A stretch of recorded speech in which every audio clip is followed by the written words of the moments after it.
नमस्कार, मैं हूं राजेंद्र देव और आप देख रहे हैं आज की प्राइम टाइम डिबेट।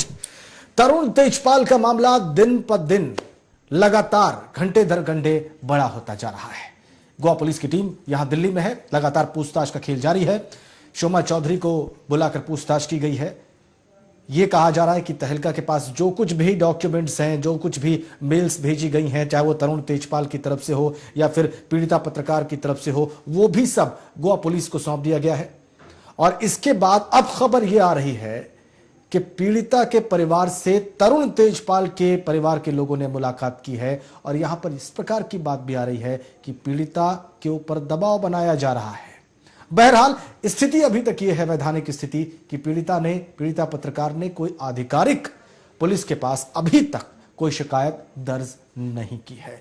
इसके मायने क्या है, यह मामला किस ओर जा रहा है, क्या गिरफ्तारी होगी तरुण तेजपाल की आजकल में इन बयानों और सबूतों के आधार पर, क्या यह मामला आगे बढ़ेगा और तरुण तेजपाल पर जो रेप का मुकदमा दायर किया गया है वो साबित होने की गुंजाइश है, क्या पुलिस साबित कर पाएगी? आज हमारी चर्चा का विषय यही होगा। लेकिन सबसे पहले हम आपको गोवा पुलिस के डीआईजी मिश्रा जी की बात सुनवाते हैं। We have been able to formally obtain the CCTV footage from the venue.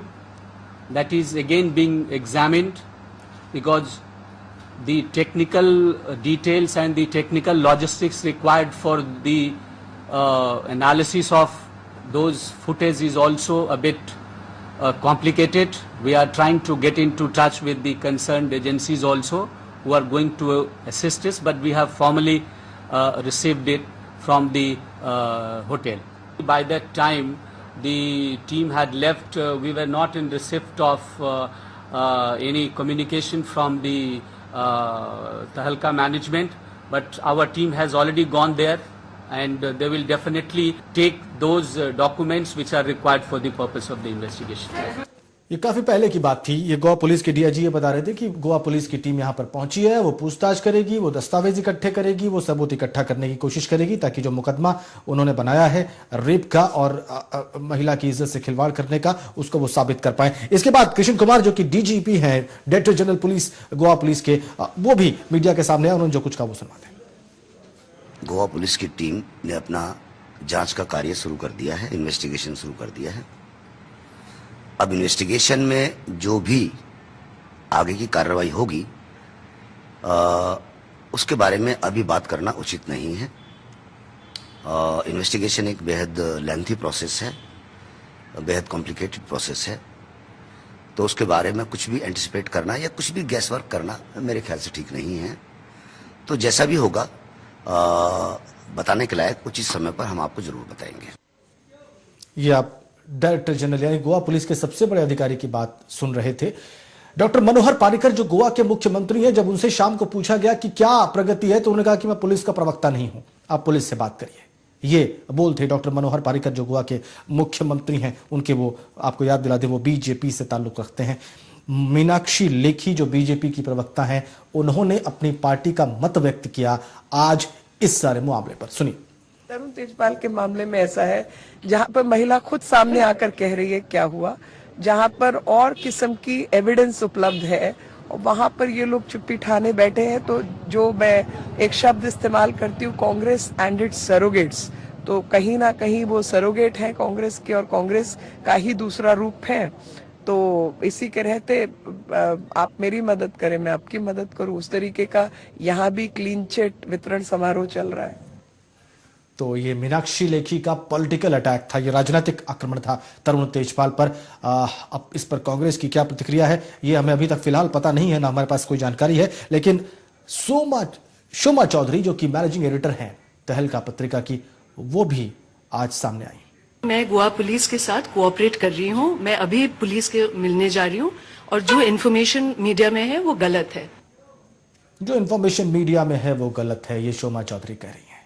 सुबह सुबह जब लोगों ने अखबार पढ़ा तो एक प्रतिष्ठित अंग्रेजी अखबार से बातचीत के अंश छापे गए और उसमें यह कहा गया तरुण तेजपाल की जानिब से कि जो कुछ भी पीड़िता कह रही है वो गलत है, मुझे फंसाया जा रहा है।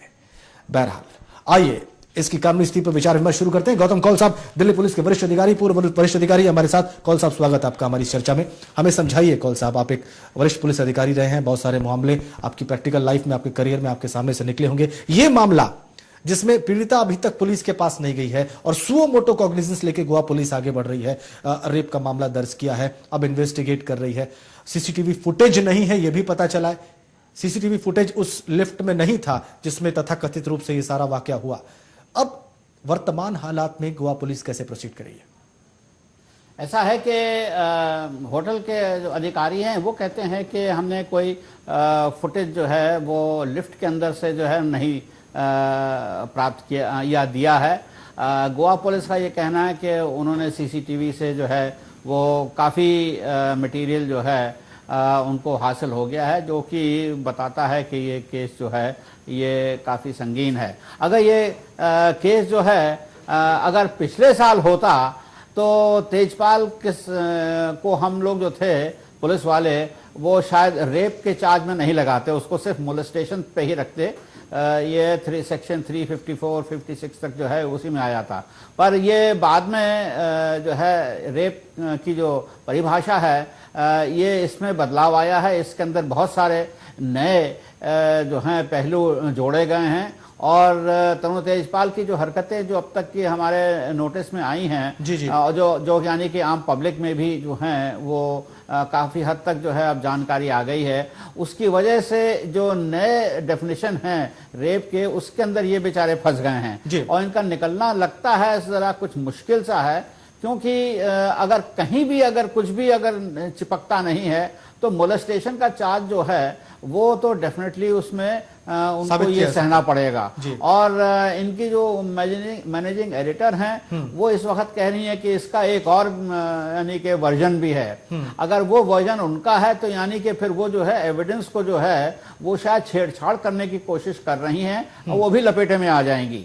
तो ये एक बड़ी अजीब सी एक स्थिति सी आ रही है जिसमें कि पुलिस जो है बड़े यानी कि हल्के हल्के कदमों से वो, अब ये मैं कहूँगा कि हाँ ये जो छाछ है इसको फूंक फूंक के ये कर रही है कि इसमें जो है कोई गलती ना हो जाए और जो भी कोई जो एविडेंस है वो ठीक तरह से और पुख्ता हालत में मिल पाए उन्हें और उसके आगे वो कार्रवाई करें।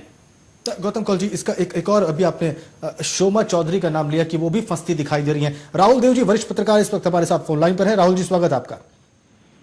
हाँ राजेंद्र, नमस्कार। धन्यवाद सर इस चर्चा का हिस्सा बनने के लिए। शबनम खान हमारे साथ जुड़ गई हैं, मानवाधिकार कार्यकर्ता है। शबनम जी, आपका भी स्वागत। राहुल जी, एक संस्थान में मैनेजिंग एडिटर हैं, तहलका पत्रिका में मैनेजिंग एडिटर हैं शोमा चौधरी, और वो एक मेल रिसीव करती हैं पीड़िता का और उसके बाद वो उसको इंटरनल प्रोसेस का हिस्सा बता के बचना चाह रही हैं। आप कई संस्थानों के संपादक रहे हैं, क्या ये जायज है उनका कहना, क्या वैधानिक रूप से करेक्ट है? नहीं, मुझे लग रहा है कि शोमा ने शुरू में उनको शायद अंदाज नहीं होगा कि स्थिति कितनी गंभीर है और उनका एक एक बयान कितनी गंभीरता से लिया जाएगा और उसके क्या मायने हो सकते हैं कानूनी और दूसरे। इसको ध्यान में रखते हुए अब तक उन्होंने जो कहा है उससे एक बात तो साफ लगती है कि वो उनके मन में कहीं न कहीं तेजपाल को बचाने की और उनके अपराध की गंभीरता को कम करने की एक जानी या अनजानी कोशिश रही है जी। लेकिन अभी मैं सुन रहा था, मैं नहीं जानता उनका नाम क्या है, लेकिन शायद कोई पुलिस अधिकारी हैं जो जी, गौतम कौल साहब हैं। गौतम कौल साहब। हाँ कौल साहब, हाँ गौतम कौल साहब तुम्हारे पुराने मित्र हैं। कौल साहब नमस्कार। नमस्कार। आप जो कह रहे थे वो बिल्कुल सही है। तो दरअसल क्या है कि हम लोग कोई कानून के जानकार उस तरह से होते नहीं हैं और शोमा भी एक अंततः पत्रकार ही हैं, वो वकील नहीं है, तो ना पुलिस वाली हैं, इसलिए कई बार फंसने की गुंजाइश हम लोग अपने आप खुद ही पता कर लेते हैं जी। लेकिन एक बात जरूर लग रही है कि जो अपराध है जो हुआ है उसकी गंभीरता को कम करने की कोई भी कोशिश किसी भी पत्रकार द्वारा, चाहे वो शोभा ही हो जो तेजपाल की तरुण की नंबर 2 रही हैं, वो इस वक्त गलत होगी, दुर्भाग्यपूर्ण है और ऐसा हम उनसे अपेक्षा नहीं करते। खास तौर पे तहलका और तरुण और इन सब लोग, इस टीम ने जिन पत्रकारीय मूल्यों और मानवीय मूल्यों को स्थापित करने की कोशिश पूरी लगातार की है, जिसके लिए वो जाने जाते हैं, उसके प्रकाश में ये बचाने की कोशिश किसी भी तरह की बहुत दुर्भाग्यपूर्ण है। जी राहुल जी, एक नया परिप्रेक्ष्य आजकल उभर कर सामने आ गया है। अभी हमने देखा आम आदमी पार्टी का एक स्टिंग ऑपरेशन हुआ, वो सामने आया। अभी मीनाक्षी लेखी कह रही थी कि कांग्रेस सरोगेट है तरुण तेजपाल और लेन देन के तहत उनको बचाने की कोशिश की जा रही है। आप वरिष्ठ पत्रकार हैं, इसलिए ये पक्ष समझना बहुत जरूरी होता है कि ये जो एक तरह से प्रोफेशन को, एक पूरे पेशे को जो है घसीटने की इसमें कोशिश की जा रही है, ये किस ओर किस दिशा में जा रहा है राहुल जी? देखिए, कोशिश तो लोग करेंगे ही। कोई भी इस तरह का कह लूं मैं कि दुर्भाग्यपूर्ण लेकिन मसालेदार घटना किसी के भी हाथ लगती है, किसी भी राजनीतिक विचारधारा या पार्टी के, तो वो उसका अपने तरीके से इस्तेमाल करने की पूरी कोशिश करती है। अब बीजेपी को एक मौका मिला है कांग्रेस और कांग्रेस समर्थक मित्रों और तथाकथित सेक्युलर बुद्धिजीवियों पर हमला करने का और उनको उनकी सेवा करने का, तो वो इसको छोड़ेंगे नहीं। लेकिन जो उससे ज्यादा मैं समझता हूँ बड़ा पक्ष ये है कि इससे जो सबसे ज्यादा नुकसान हुआ है वो पत्रकारिता के व्यवसाय का हुआ है, सारे पत्रकारों का हुआ है। और इससे पत्रकारिता में, पत्रकारों में, संपादकों में जो एक लोक आस्था रही है, जो निरंतर घटती जा रही है, उसको एक और बहुत बड़ा झटका लगा है। तो ये हम सब के लिए इस एक तरह मैं कहूंगा कि बहुत, मेरे लिए तो निजी तौर पे बहुत दुख की बात है कि एक इतना जाना माना सम्मानित संपादक आज इस स्थिति में है और उसने एक ऐसा काम किया है, कम से कम मुझे लगता है कि उन्होंने वो किया है जो कहा जा रहा है। तो उससे हम सब हिले भी हैं और हम सब थोड़ा हमारी जो छवि है लोगों के मन में वो और कमजोर हुई है, धूमिल हुई है। ये बहुत बड़ा नुकसान है। ये पत्रकारिता में, पत्रकारों में, संपादकों में लोगों की आस्था जो हिली है वो। बहुत धन्यवाद राहुल जी इस चर्चा का हिस्सा बनने के लिए और टूक शब्दों में जो है यहाँ पर अपने विचार रखने के लिए। शबनम जी, अब मैं आपके पक्ष पे आता हूँ। ये अभी भी अजीब है, अभी भी पीड़िता ये कह रही है कि मुझ पे दबाव बनाया जा रहा है, तरुण तेजपाल के परिवार के लोग मुझसे मिल रहे हैं, मुझ पे दबाव बनाया जा रहा है, मैं कोई शिकायत न करूं। बावजूद इसके पीड़िता जो है वो अभी तक पुलिस के पास नहीं गई है, जो कि एक बड़ा वीक, कमजोर पहलू है इस सारी जांच का। इस पर क्या कहना है आपका? देव जी, मुझे लगता है वैसे तो पीड़िता को चाहे कोई कितना भी दबाव बनाए, अपनी बात को आगे बढ़कर जरूर कहना चाहिए। जब उन्होंने इतनी हिम्मत जुटाई है तो जरूर कानून को पूरा सहयोग करना चाहिए। पर मुझे लगता है क्योंकि अब ये मीडिया के द्वारा जन जन तक भी पहुंच चुका है और कानून के कानों में भी पहुंच चुका है, शायद आप ही लोगों की वजह से ये कानून के कानों तक भी पहुंचा और गोवा के सीएम ने इस पर संज्ञान लिया। तो मुझे नहीं लगता कि अब वो पीड़िता किसी तरह से आगे बढ़कर आए या ना आए, कानून जरूर उनसे खुद जाकर पूछताछ कर पाएगा कि क्या आपके साथ इस तरीके का जो आपने मेल के द्वारा अपनी बात कही है, क्या ये आप जो शिकायत कर रही थी वो सच्ची है या नहीं। तो इसमें अब उनको, मुझे लगता है तरुण तेजपाल के बचने के चांसेस कम है।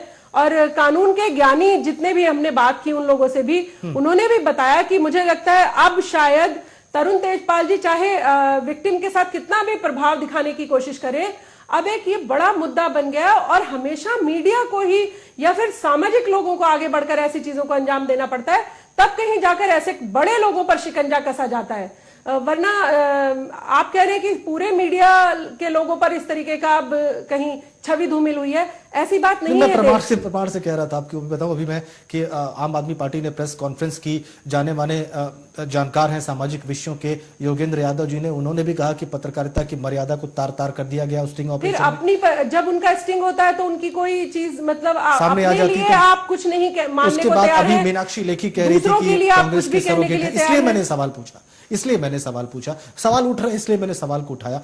बिल्कुल मैं समझता हूं कि बहुत ही गरिमामयी पेशा है और इसको इस प्रकार की चीजों से प्रभावित नहीं होना चाहिए। अच्छे भी लोग हैं इसी पेशे में, नहीं हर एक पेशे में खराब और अच्छे हर जगह होते हैं, लेकिन अगर कोई खराब व्यक्ति है तो उसका ऐसा चेहरा, ऐसा दोहरा चरित्र सामने जरूर आना चाहिए। बिल्कुल। दो प्रमुख धाराएं हैं यहाँ पर, मॉलेस्टेशन की, मॉडेस्टी, एक महिला की मॉडेस्टी को भंग करने की और बलात्कार करने की, जो गोवा पुलिस ने लगाई है। इसकी बारीकियां क्या है, कैसे गोवा पुलिस आगे प्रोसीड करेगी और क्या क्या इसके परिणाम हो सकते हैं, गौतम कौल साहब से पूछते हैं छोटे से ब्रेक के बाद।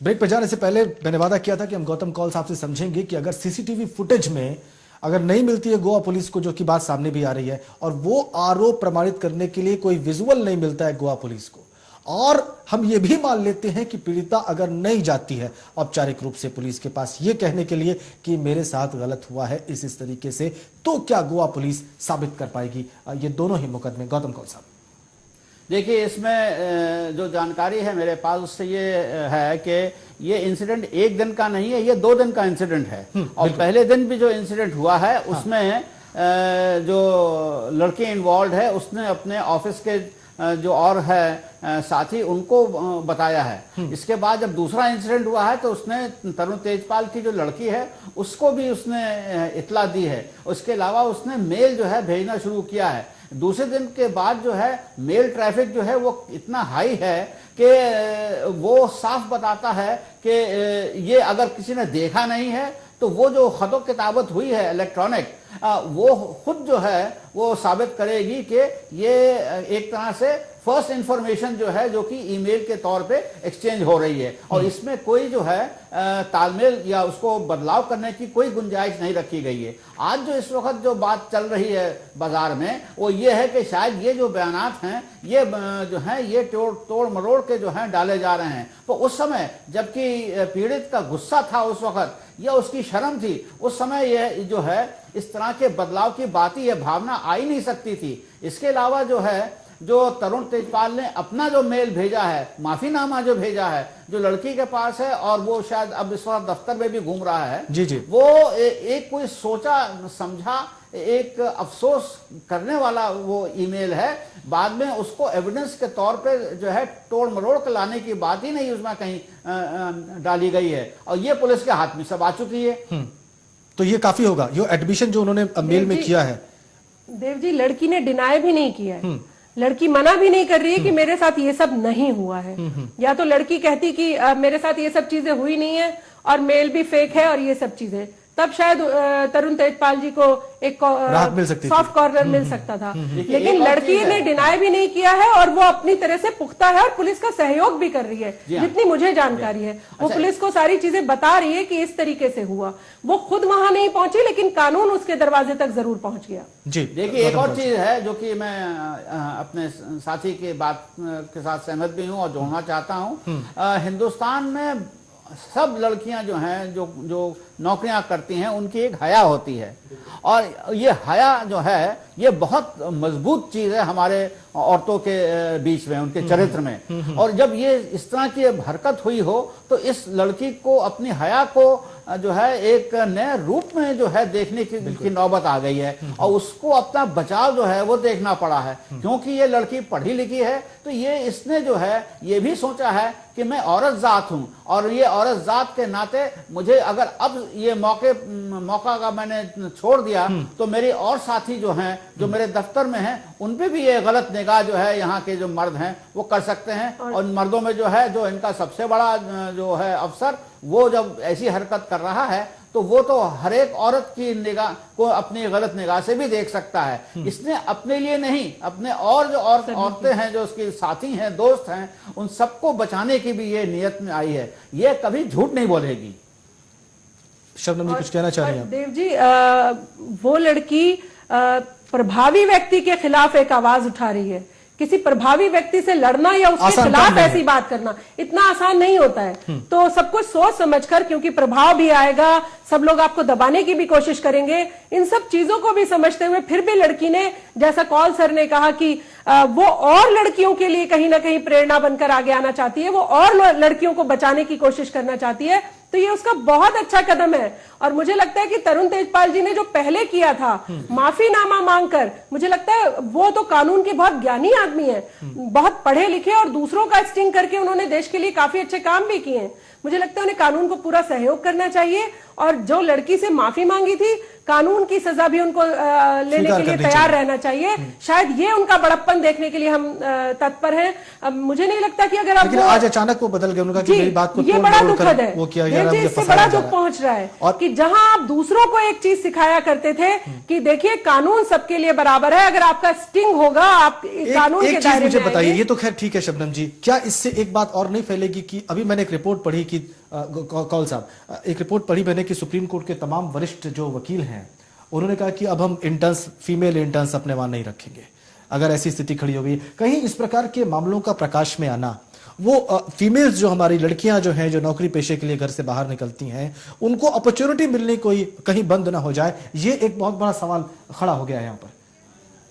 कौन सा? हाँ जी हाँ, ये है क्योंकि एक तरफ जो है सरकार जो है वो अपने ही डिपार्टमेंट नहीं बल्कि और जो प्राइवेट सेक्टर में भी है वहाँ ये कह रही है कि आपको जो पढ़ी लिखी औरतें हैं उनको नौकरियां देनी चाहिए, और साथ साथ जो समाज सेवक हैं वो भी कह रहे हैं कि हमें औरतों को जो है पूरा हक जो है उनका वो प्राप्त कराना चाहिए, और 50% का जो है आंकड़ा वो हर जगह हर नौकरी के अंदर जो है उसको लाने की कोशिश करनी चाहिए। अगर औरतें ज्यादा काम पेशे में आएंगी तो ये जो है खतरे जिस तरह के अब सामने आ रहे हैं उन पे हमें तवज्जो देनी पड़ेगी, और ये हमें देखना पड़ेगा कि मर्द जात जो है वो अपनी हरकतें जो हैं वो उन पे काबू रखे और बदतमीजी पे ना आए, और उन जो औरतें उनके दफ्तर में काम कर रही हैं उनको जो है एक सुरक्षित दोस्त के वातावरण नाते एक कहना चाहिए एक इक्वल जो है स्टेटस देके